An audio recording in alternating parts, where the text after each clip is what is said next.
child, Jesus Christ, was born on Christmas Day.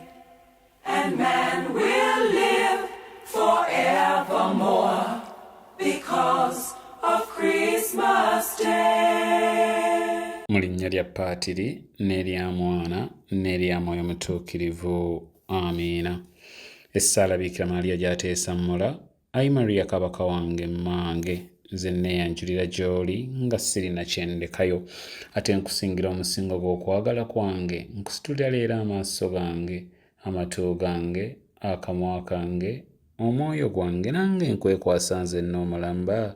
Ayi mmange omulungi, bw'olaba neerimbise ku ggwe, naawe nkuuma, nzibiranga omuddu wo owuwo ku bwo. Nnyinya yaffe eya wiiki eno, lwaki Yezu yazaalibwa. Nnyinya yaffe eya wiiki eno, lwaki Yezu yazaalibwa. Mikwano gyange, nsaba gwasobola awo w'oli Omukama muweeyo obutikitiki 5 oba 10, omukubire mu ngalo ng'omwebaza olw'ekirabo kya Christmas. Mukubireko mu ngalo oba osobola munnange, omwebaze olw'ekirabo ky'amazaalibwa ga Mukama waffe Yezu Kristu. Omugambe nti taata weebale kuzaalibwa ku lwange, weebale kujja ku lwange, weebale kuba nkimanyi wazaalibwa lwakunjagala. Mukama weebale. For that matter, allow me say to you all my friends, Merry Christmas. Merry Christmas to you all my friends.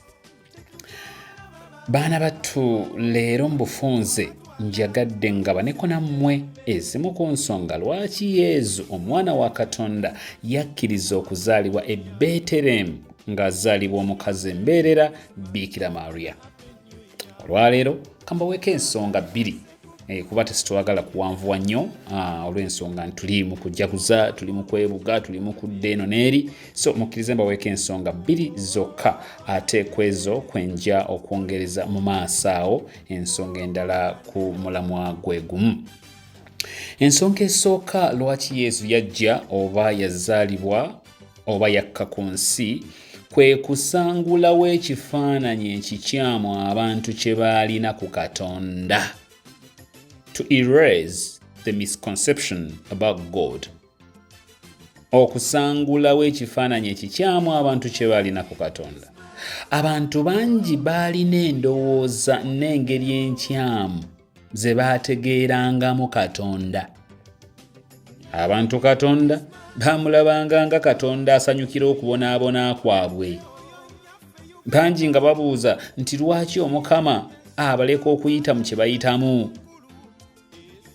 Lwaki bakaaba amaziga ng'abalaba n'atabaako kyakola? Ekitegeeza tatwagala.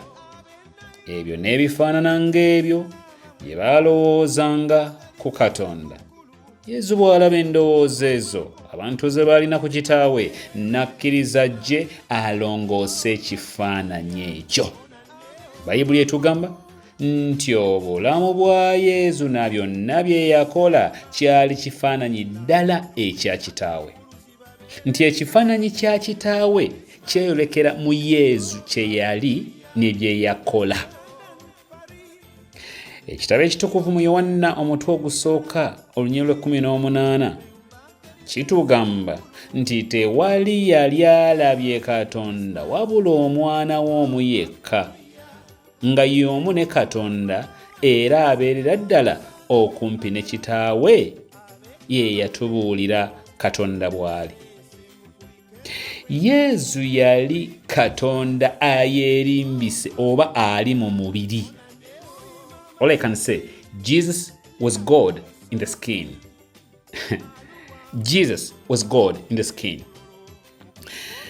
Ekyamwambaza omubiri guno kwali kutereeza kifaananyi kya kitaawe. The misconception many people had about God. Waliwo omuyimbi eyayimba oluyimba bambi nga lulungi, naye ng'alaga nti byonna omuntu byakola Katonda amulengera. Bwano message bwetyo. Byonna byokola Mukama akulengera.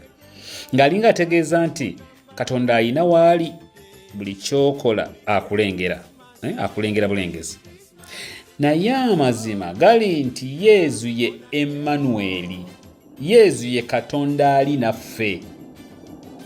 Bw'oba oli mu kukola mirimu gyo abaawo. Ng'otambula aba waali. Omwana wo ng'agenda kukola ebigezo abaawo. Ng'ogenda okukola interview obanga mukwano gwe agenda kukola interview aba waali awo. Nga munno ali mu emergency oba mami we ali mu emergency omukama abeerawo. Ng'otabuddwa tomanyi kiddako ye abeerawo. Oli kyeyava ayimba nti amazima abeerawo omulungi Yezu abeerawo bwe mba omulwadde nanzijanjaba bwe ndwaza naŋŋumya. Abeerawo Emmanuel, Katonda ali naffe. He is always with us. Bannange Yezu waali. He is with us. Yezu waali. Era obubaka obukulu obwa Christmas buli nti Yezu atwagala nnyo nnyo nnyo era ali naffe bulijjo.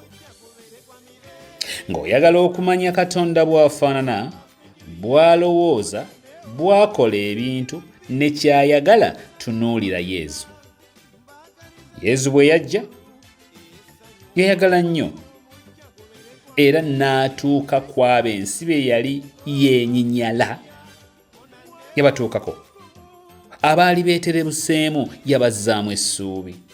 Yalyanga n'aboonoonyi wamu n'Abapabulikaano ensi be yali yeenyinyala.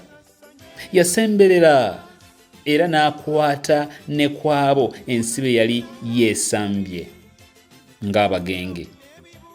Oyo eyakola ebyo ye Yezu omutuufu era kye kifaananyi kya Katonda ekya nnamaddala. Ekifaananyi ekikyamu eri Katonda kiri nti si musaasizi, tosobola kukola kimusanyusa, atunuulira nsobi zokka, alinze bulinze kututwala mu geyeena. No, no, no, no. That's a wrong image about God. Bw'oba oyagala okumanya Katonda kyali, kyakwagaliza ne kyakulowooleza, tunuulira Yezu, manya Yezu era tegeera Yezu. You know, Jesus was pleased. Jesus was pleased. He appreciated. He was enjoyable. I mean, he was humorous. He was happy, a man. He was sensitive. He was emotional. And as I told you, Jesus was God in the skin. Emmanuel, God is with us. Kale, nga sinnaba wa nsonga yakubiri lwaki Yezu yajja, bambi munzikirize nkole ekimu ku binzibuwalira okukola ng'omusaaseredooti, nga kwe okusaba, begging. Ndi mu kutegeka okusiibako n'abaana abato awamu n'abakadde wano mu kifo abakulu we bangaba nga 28 omwezi guno, ng'olwo lwe lunaku lw'abaana abaalangwa obusa.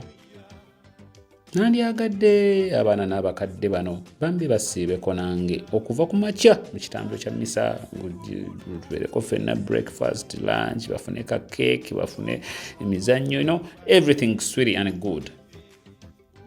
Ewaabwe baddeyo kawungeezi. That's my program and prayer. Saagala gaziya nsonga eyo waggulu, saagala gigaziyiza wano kubanga tuli ku nsonga ndala nnyo, wabula nsaba yenna anaabaako koofissa ku Christmas okampeereze. Olunaku lw'abaana n'abakadde bange abo bambi lunviiremu nga bwe njagala olw'ekitiibwa kya Katonda. Nsaba Mukama akumpeere nnyo nnyo omukisa gwe wenna anaaba asobodde okunnyambako ku nsonga eyo. Alright. Kale tuddeyo ku mulamwa gwaffe. Ensonga ey'okubiri, lwaki Yezu yajja oba yazaalibwa, kwe kutwoleka okwagala kwa Katonda. Eno y'ensonga ey'okubiri, to express the love of God. Nandyagadde nnyo buli muntu gwe mukwano gwange awuliriza munyenye eno okwate Bayibuli yo tusomere wamu ekyawandiikibwa kino tukimatire ku Krismasi eno. Bambi nsaba okwate Bayibuli yo.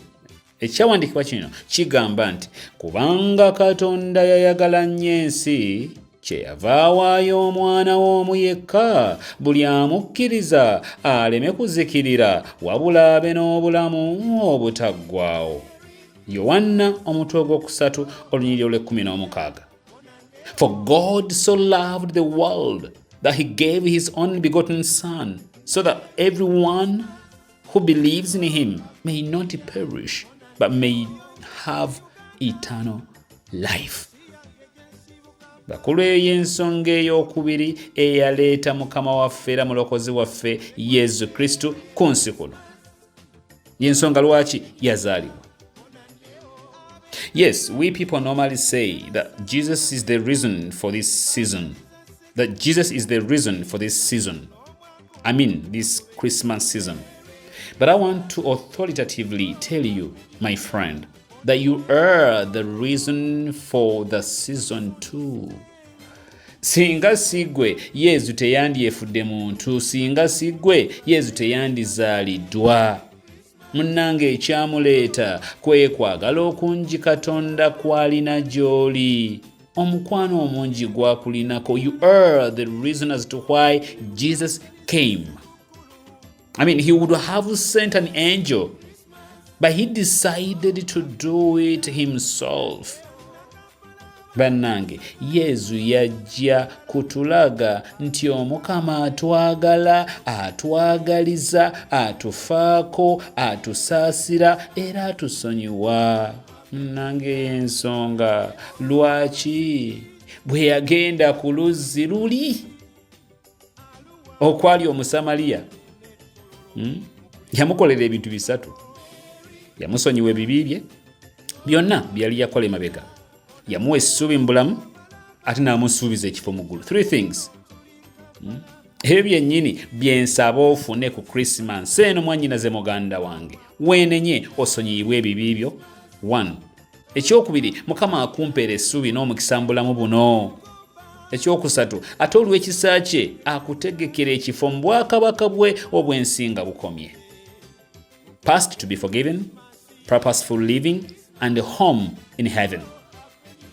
Bino ebisatu nsaba tubyetwalire ku mazaalibwa gano mikwano gyange.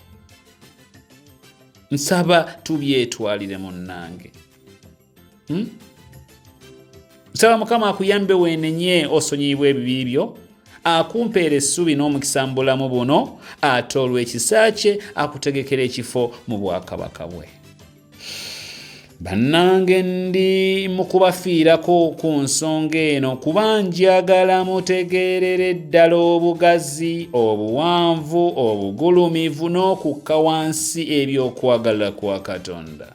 Nga Pawulo bw'atugamba mu Befeso omutwe ogwokusatu olunyiriri 18-19. For God's love is so wide, so long, so deep, and so high that it's incomprehensible. I mean, it's fathomless. It's unfathomable. It's unintelligible. Oh my God. The love of God, I mean, it's incomprehensible, it's fathomless, it's unfathomable, it's unintelligible.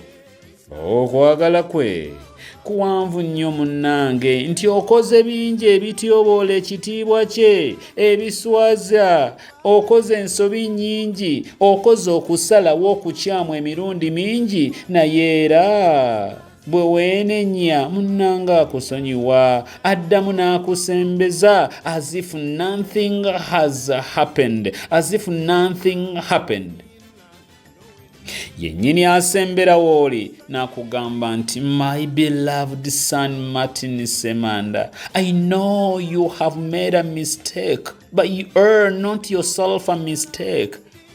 I love you so much. I treasure you.